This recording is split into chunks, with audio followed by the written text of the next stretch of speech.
বিশ্বরূপ দর্শন।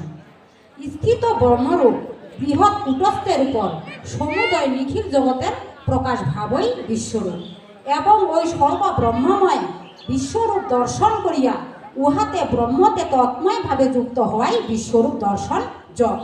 সবই ভগবানের বিশ্বরূপ। পূর্বেই বলিয়াছিলেন, সংক্ষিপ্তভাবে আমার বিভূতির কথা বলতেছি, তাই পূর্বের কথাগুলো শুনে অর্জুন এই একাদশ অধ্যায়ে ভগবানকে বলতেছেন, তুমি যে পরম গুহ্য অধ্যাত্ম তত্ত্ব বর্ণনা করিলে তাহাতে আমার মোহ বিদূরিত হইল, কিন্তু হে পরমেশ্বর, আমি তোমার সেই ঐশ্বরিক রূপ দর্শন করিতে ইচ্ছা করি।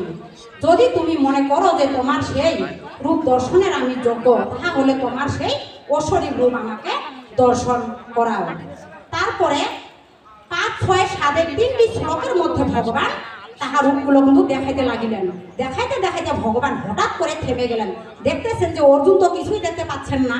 তারপরে ওই তিনটি শ্লোকের মধ্যে 7 নম্বর শ্লোকে ভগবান বলিলেন, ইহই একস্থ জগৎ কৃষ্ণম তস্যয়তম চরাচরম মম দেহে গুণাকে সজ্জয় অন্য দ্রষ্টুম ইচ্ছসি। হে নিদ্রাজয়ী অর্জুন, অর্জুনকে চোখ বন্ধ করে দেখতে বলেন, হে নিদ্রাজয়ী অর্জুন, তুমি আমার এই দেহে একত্র অবস্থিত সমস্ত রূপ দর্শন করো এবং অপর যাহা কিছু দেখিবার ইচ্ছা করে